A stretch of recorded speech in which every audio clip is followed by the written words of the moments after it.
Welcome back again to Rinka's Kitchen. I have another family favorite recipe that I'd like to share with you, and it's called chestnut puree, GESZTENYEPÜRÉ puree. And what you will need for this recipe is 500 milliliters canned chestnut puree, or enough fresh chestnuts to make 500 milliliters.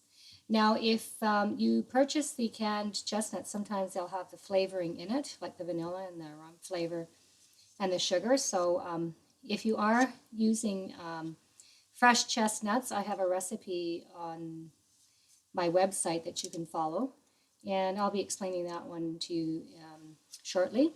So for flavoring, if you have the canned chestnuts and you find that there's not enough sugar in it, and sometimes they don't put any flavoring into it, you can add a half a cup of sugar, 3 tablespoons of vanilla, 2 teaspoons of rum flavor, and then you mix it together, and you use a potato masher just to make it kind of crumbly, ready for the potato press, because for this recipe you'll be using a potato press. So to prepare the fresh chestnuts, you need to use a small paring knife to make a slit in the middle of the chestnut and break it open and remove the shell. Now, in order to do that, you can, and there's a tip that I didn't add to my instructions, and that is that you heat up the chestnuts in a little bit of water, like with a peel, and then it just kind of softens up the shell, and then you can, it's easier to put a slit in the middle of the chestnut, and then you'll be able to break it open and remove the shell a lot easier. You'll be able to remove the chestnuts, the inside of the chestnuts, and then cook them in water as if you were cooking potatoes, and you cook them until they're soft and crumbly, and then you drain off the water off the chestnuts, and then you place them into a medium-sized bowl, and with a potato masher you mash them together. Now, and then you add all your flavoring ingredients that I mentioned in my recipe: the half a cup of sugar, 3 tablespoons of vanilla, and rum flavor to the chestnuts. Now, I borrowed this from my mother. It's a potato press. And now that I've got the canned chestnut puree today, but if you're making it fresh and you've cooked the chestnuts and prepared them, what you would do is you would put the puree in the inside of the potato masher, and I've already done that. And then what you would do is you would press, and you're going to get kind of like this kind of a crumbly effect like that. And you press it through here, and then you just get a spoon and you scrape it off like that into a bowl. So you have a bowl ready to do that.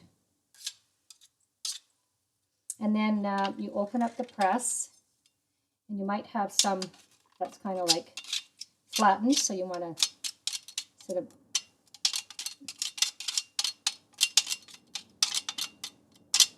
kind of make it crumbly again. You have to kind of do that kind of like over and over again. And then you take your potato press and you press it through, and then you get this kind of like a crumbly effect, sort of stringy effect to it. It just makes it look good for presentation.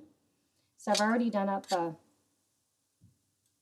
some of the puree, and I'm not going to do all the 500 milliliters of it for you right now, but I'm going to do some so that it's enough for 2 bowls. I can just show you what it looks like when it's put through the potato press. So that's what it looks like. It's kind of got a crumbly texture to it, sort of stringy, crumbly texture to it. And then what you do is you spoon it into nice, nice dessert bowls like that, and then you just gently, because you don't want to be crushing them, you put that much like that on it. It's enough for my husband and I for today. And I've still got some puree in the refrigerator left over, but if you're serving it to a large group of people, 500 milliliters, you could probably make about six servings, depending on how much you want to serve in the dessert bowl. And this has got all the flavoring in it and that. And then what I've done is I put I've whipped up some whipping cream. This is 33% whipping cream. And I just put a dollop on the top like that. And you can put shavings of chocolate on there. You can put a cherry on top if you want. You know,